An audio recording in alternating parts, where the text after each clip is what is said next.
Hey guys, welcome back to Overtakes. This is Misfit. And I'm Cal. And today we are talking about Thursday of Week 5, Stage 4 in the Overwatch League. So, last night we had some playoff spots getting solidified and some other things happen. Other than a guy in a seagull mask walking around like a creep. And it was hilarious. Thing, but also most hilarious thing I've seen. It was amazing. That was a good job. That was like meme-worthy, beyond meme-worthy. Oh, like, for sure. Thousands of them. And I just like how he like pretty much freaked the fuck out of the guys on the desk. That was hilarious. That was just standing there all creepy in that mask. Those masks are kind of weird anyway. Right. And then Seagull came out and said hello. Hugged him. Yeah. Yeah, that was amazing. He was a crying Seagull later, wondering if that was a player. Like, right. Coco or maybe Effect made his return. Effect is back. Watch, it was Custa. Yeah, probably. Just looking at the build of that guy, like it kind of. Then I was thinking XQC, but then the dude's clothes are like too not disheveled and a mess. Yeah. Because he dabbed at the end. I was like, oh, that could be XQC. I don't know. Anyway, so let's talk about the important stuff other than Seagull guy. So the Gladiators locked up a spot against Shanghai. Everybody kind of knew that was going to happen. Yep. They looked really good though. Even though it was Shanghai, I guess Shanghai brought in coaches from Korea to help out, and that didn't help. Nope. Maybe you should have coaches that know how to coach to begin with. Yeah. How about that? And not bring them in the last week of the season. Yeah. I mean, it could be, in my opinion, kind of the writing is on the wall of what's going to happen for next year with that. Oh, yeah. But I feel like their whole roster is going to be completely gutted. Everything's going to be reset. Yeah. All that. And then maybe they'll be better. And who knows? Honestly, who the hell knows what's going to happen with that team? Yeah, I mean, and we talked about it before. Honestly, they're probably going to keep Addo, Dia, and Gagori, and that's probably about it. If they even keep them. Honestly, I could see a full-on hard reset on this team. Well, they got enough resources and stuff, the guys that own that. They can just say, fuck it, and buy one of the contenders team or one of the teams from Korea or something like that didn't, make it in for some reason into the league. But, yeah, anyway, Fissure looked great. Hydration was insane. The normal talk of the Gladiators as of late. So they're in the playoffs. And then we had San Francisco and the Valiant. The Valiant just pretty much proved all the stuff that anyone said before was, kind of wrong. And they're ready to go. Because they didn't look great in that first game, but San Francisco just looked that good on Kings Row. But then after that, the Valiant just turned it on, and they just crushed them. Yeah, they did. And Fate in Space again, just going off. Agility's again going off. They're actually one of the more fun teams to watch now. Oh, for sure. Because every time you turn around, there's like Fate is doing something insane. Space is doing something insane. Soon and Agilities are doing something crazy. Even Bunny was playing Widowmaker really well last night. Right. They're a scary team right now. And I hope that the break between the regular season and the playoffs doesn't hurt them as far as momentum and the way they're rolling right now. Like if too much shit gets into your head. Because, it's a month break. You like kind of overanalyze yourself. Yeah. I just hope that doesn't happen to them because they're playing really well, and I think they could give New York a run. San Francisco, a little bit disappointing, but they were playing the Valiant, like we said, who were great. Right. And, at this point, all the changes that the Shock have made have been really good, and they've done really well. Too late for it to really matter. It was a lot. It wasn't too little, but it was definitely too late. That's the biggest thing for them is they just haven't had enough time to really get cohesion, and then it's also at a time where the teams that have been playing and they're ready to be in those spots and be in that in the big moments, they're not fucking around. They're not going to let a new team like this just come in and beat them. Yeah, and the Valiant, I'm sure that the Valiant know that they're good. Right. And see, the thing is the teams are so above San Francisco, where San Francisco is right now. They're all really good. They have their moments where they're weird and, like Houston and Seoul and Philadelphia, but they're all fighting for playoff spots and they're kind of not. They're kind of trying to just get their footing, and these other teams aren't having it. And I think it's pretty valuable for them to learn from this whole thing. Oh, absolutely. And kind of see what it takes to get to that level. Because if you look at the Gladiators and the Valiant, they've raised their game up so much since like stage 2 when the Gladiators were pretty much below the Shock. Right. I mean, we were talking, Florida, Shanghai, and the Gladiators being 3 of the worst teams in the league at that point when in the beginning of stage 2. Mm-hmm. And they're in the fucking playoffs now. So I think it's a valuable learning experience for them. Oh, definitely. And then they're in good hands. Like, they've got a lot of really young talent on that team. Like, I feel like there's not going to be, of all of the teams in the entire league, except for probably New York, I feel like that's a roster that is going to change very little between now and the start of next season. Yeah, I think so. I think some of the bench guys that haven't played and some of the guys that haven't played since stage 1 or 2, like Nomi or, Dak or guys like that, I think they're either going to be put into coaching roles or they're going to be let go. IDDQD, who didn't play, I think he played 1 map. Yeah, in the entire league. Yeah. So, I mean, it's guys like that you're not going to see. Their starting lineup is set.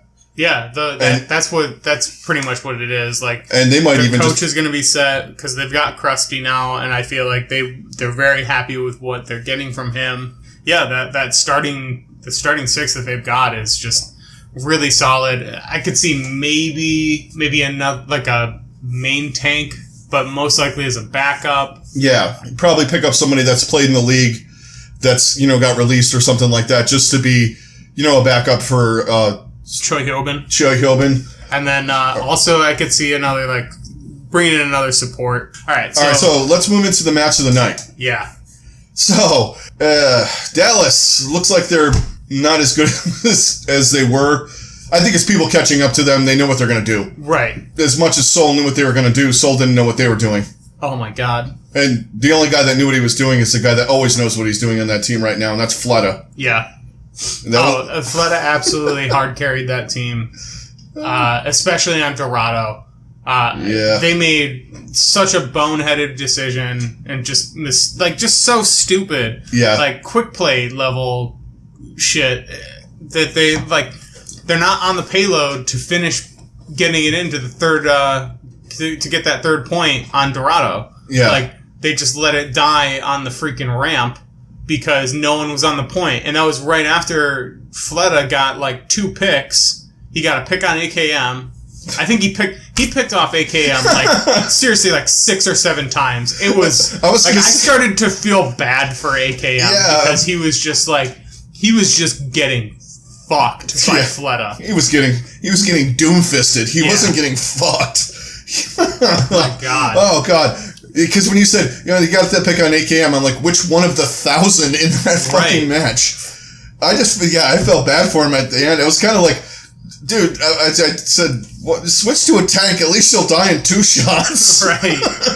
Like, God damn. And Fleta was just insane. And I could tell, he doesn't show it in his face, but it was just kind of when he fucking did that, it was kind of like the fuck. Well, that's one thing is AKM kind of positions his Widow like he's playing as soldier. It's just dude, you can't do that. Yeah. Yeah, I mean, and he's not a bad Widow, but his aim is incredible. Yeah, and he can get some really good picks, but it's his positioning is really questionable. Yeah, he doesn't do that. Like a lot of those guys with the Widow, they're constantly moving. Yeah. He kind of does that soldier, when you get the high ground, you kind of, rip off a few rounds and you kind of move around a little bit, sidestepping and things like that. He just kind of is a stationary target first, and for someone like Fleta, that's like shooting a bot in the training room. Right. I mean, especially some of the picks that he made earlier, like on Blizzard World, through cracks, jumping in the air. Fucking A, man. Well, I mean, Fleta's positioning was just far superior as well. He was just putting himself in places where no one could touch him, and he was just controlling such swaths of the entire freaking map.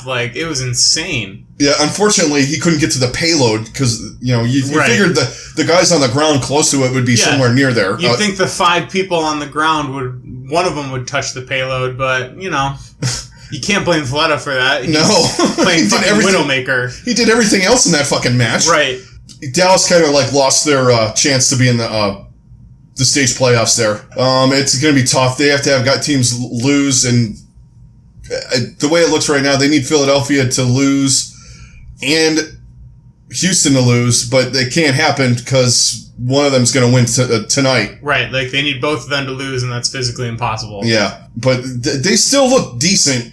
They just... No, I think Dallas has a lot to build on. Arrow has been a huge boost to that team, and I don't think they'd be anywhere near what they are right now without him coming in. No, they would not, because he's also boosted their mental attitude, too.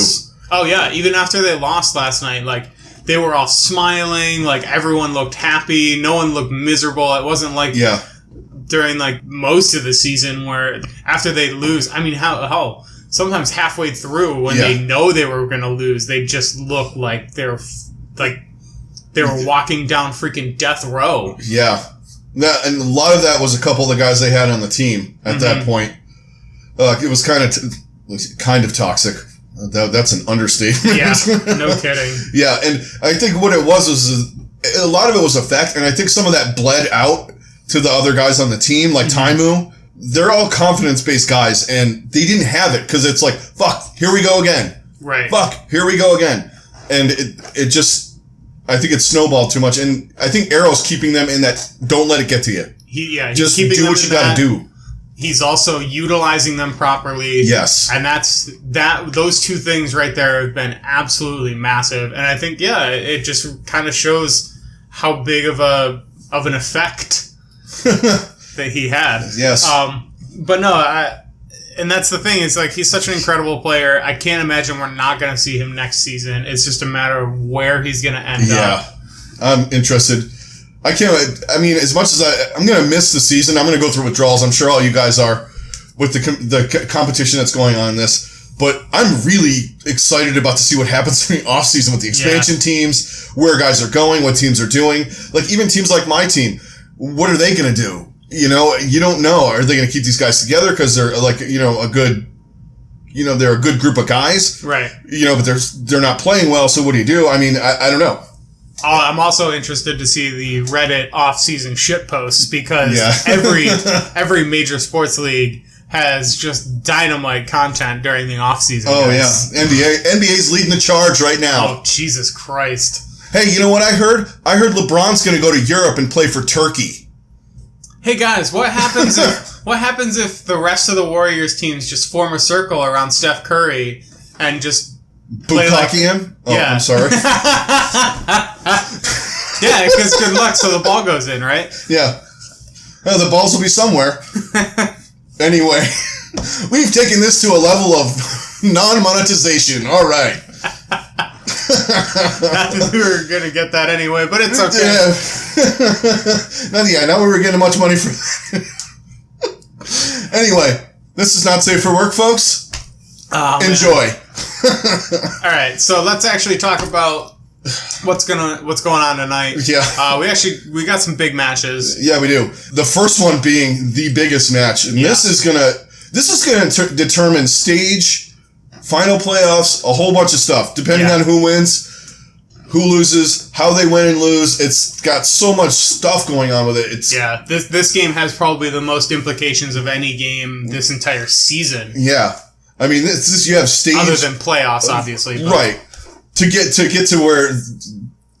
playoffs and things like that, this has so much stuff going on. It's like, and it's the two teams you can't figure out playing each other. Right. Oh, God. That's the best part about this. It's like, all right, if it was like, maybe if it was, the Gladiators and Houston, you could be like, all right, I have a good grasp on what the Gladiators can do. Yeah. And what they do. Right. This is like a toss-up. Who the fuck knows? Yeah. And some of the things in this match, I think, unfortunately, that matter, but I don't know if they're going to matter because they kind of cancel each other out. They were talking about it on Watchpoint a little bit, and we had talked about it previously about Raucus and Boombox. They're kind of a little bit off right now. But Raucus, I don't know. He's not having a great stage. Let's just put it that way. Yeah. And Boombox is kind of in the same boat. He had a good match last week, a couple of them, but those guys got to pick it up. And whichever team supports, I think, because they're kind of even across the board, except for the EQO and Carpe and yeah. That's the one big advantage that Philly has. But then at the same point, I don't get it. The freaking tanks, because like you're gonna get really solid play out of your tanks from Houston. Yeah. But then with Philly, you don't know who the hell they're gonna put in. You don't know if it's gonna be Fraggy and Poco. You don't know if it's gonna be Sato and Hoppa, and it like with the way it's been going, it seems like they're rolling with Sato and Hoppa the most. And I still don't know why. Yeah, I mean, they're okay. They're not great. But it's not like this dramatic improvement over Fraggy and Poco. Like, that's what's so baffling to me. It's marginal. Yeah. It's not... I mean, maybe it has something to do with the shot calling, something. But especially in this meta, I feel like this is like... This was the one time you wanted Fraggy to be playing because it's freaking Reinhardt most of the time. Like, yeah, you're getting a lot of Reinhardt. It's almost like the old school World of Tanks meta that from last year before Dive took over. Yeah, it's confusing, Philadelphia. And then on the other hand, you got Houston's DPS, and you don't know who's going to show up. Right. You know, you have Linkser, who has like the most critical hits on Widowmaker in the league. But it's like they're not... That's not resulting in kills. I was going to say the problem. I was going to say they're not impactful. Yeah. You know, I don't know who he's a god on Widow, but it's like it doesn't matter when he kills people. It's like he's just like, I hit Diva. Yeah. And she got healed by Mercy, and I hit Diva again. But I mean, I took half her health away. Yeah. So I got that going for me, guys. Yeah. He's that Widow. Yo, I had 26% critical hit. What'd you guys do? Yeah, but you were shooting Winston and Diva the whole match, but, and Bastion. Never once did you pick off their Widow or, pick off any supports or anything. Yeah, and then Jake has actually been playing a lot better at this stage than, aside from the Junkrat stuff that he does. Yeah. Like the other heroes. He's playing really well. It's just, I don't think they have enough. Yeah. Right now to beat Philly. As well as they've played in this stage, all of their wins have come against teams that are lesser than. They have not had a big win yet. They haven't had a statement, this is what we did. They're playing right where they are at. Like, right in the middle. They're beating the teams that they should beat, and then they're losing to the teams that they can't, or that are better than them. Yeah. And like this week they got Philadelphia and New York. Probably going to go 0-2 in my estimation. Yeah. And they're going to be right at 5-5. It's just pretty much where they are. Yeah. And at this point, that's about all we can expect from Houston. Like, as much as they're right there and they're so well, they can be better, and well, they have yet to prove it. Yeah, so, they're always right there. Right. But they never finish the job. Exactly. That's the thing. They don't finish. They're that team. They're the Bengals. Yeah. They're actually, I can't even say that they're the Bengals because the Bengals did really well the Bengals make the playoffs. Yeah.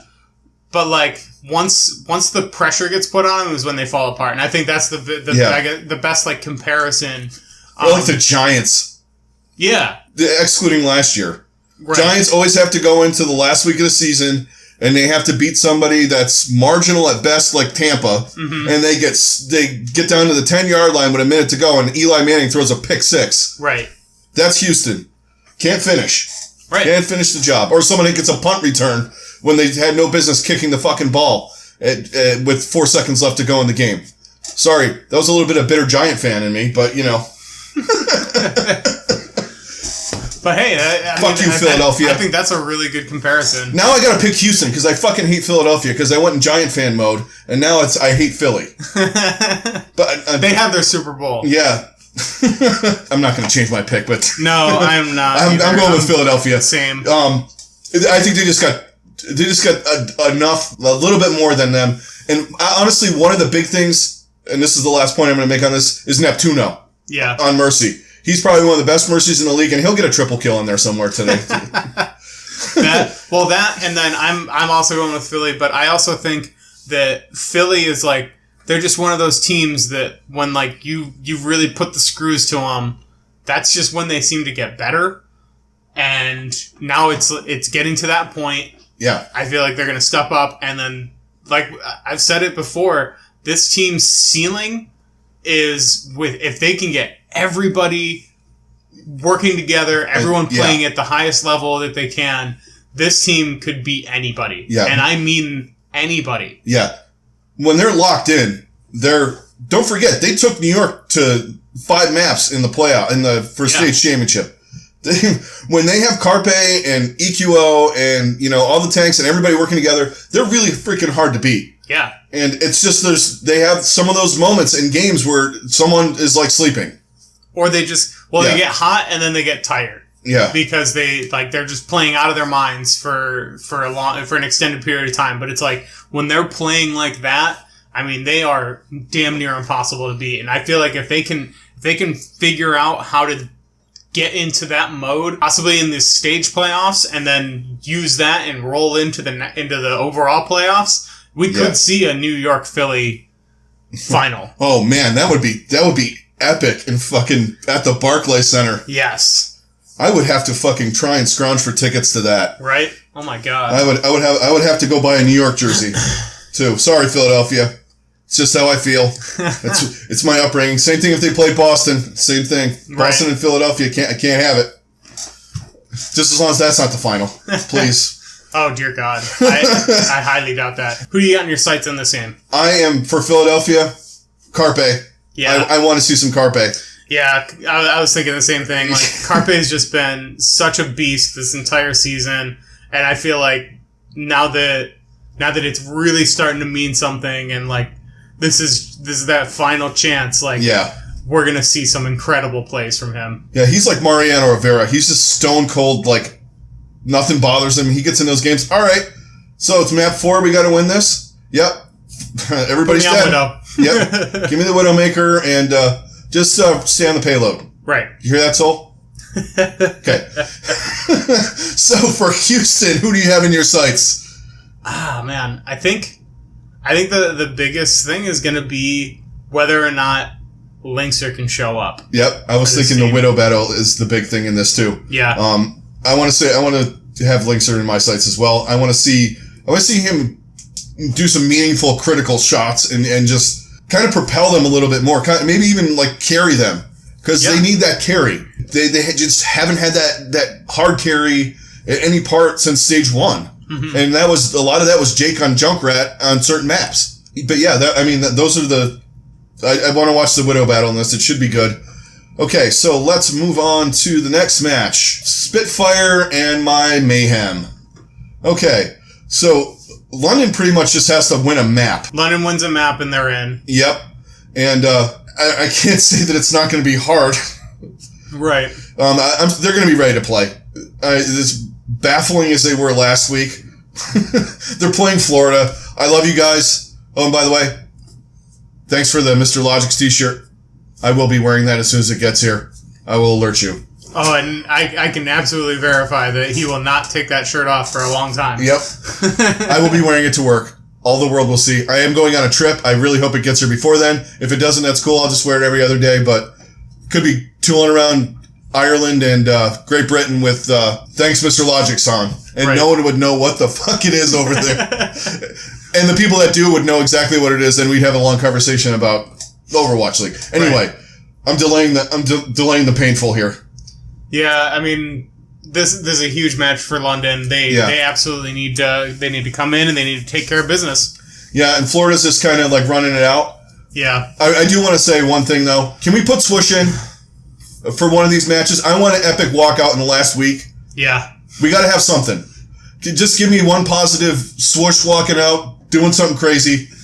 That's all I want. Right, even if he just starts the first map and then you put in Awesome Guy the rest of the time. Yeah, I want to see my boy. Yeah. I'm with you on that. I think they could take a map from London, but London's got to win this. And if they do, they know where they're going to be because they're going to be locked in probably at 4 or 5 below the Gladiators. Because I don't think the Gladiators are going to lose later on in the week. We'll get to that later tomorrow. But or what's that? That's Saturday. No, it's on Saturday. Yeah. Well, it's a Saturday match. We'll get to that one later on in the week. But anyway, London's got to win. And although Florida does have them on Oasis.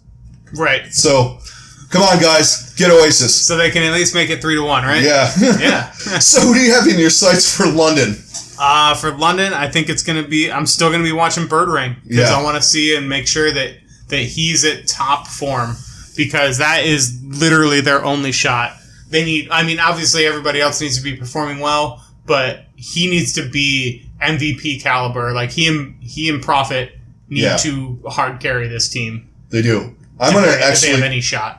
Yeah, they do. And you're exactly right. But there's one person that I'm going to be watching that has been off, and that's Gesture. I want to see what Gesture can get it back, because they need him bad in the playoffs. Yeah, they do. Especially against some of those teams they're going against, because they have real troubles against, like, New York with their tank duo. Yeah. I want to see Gesture get back to Gesture's form that he had, the first 3 stages.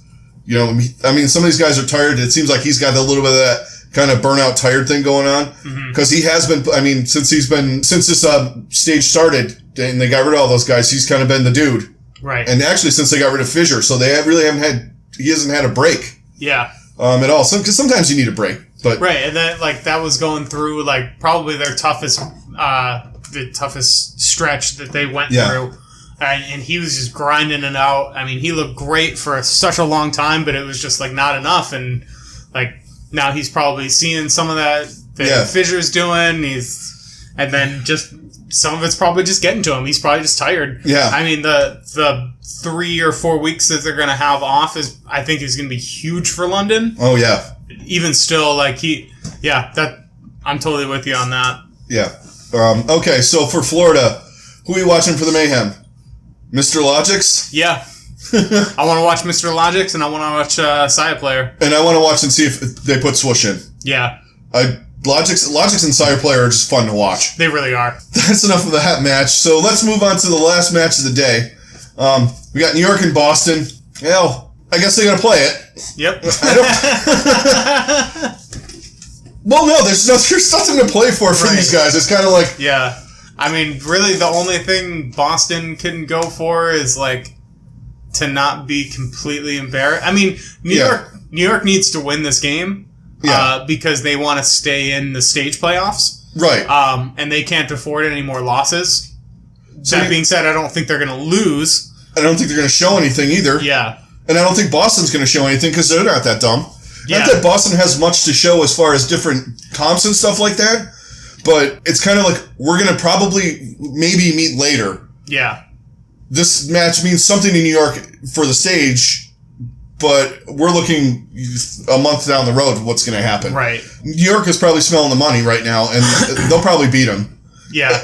In my estimation. I mean, there's no reason to go into depth into this match really at all.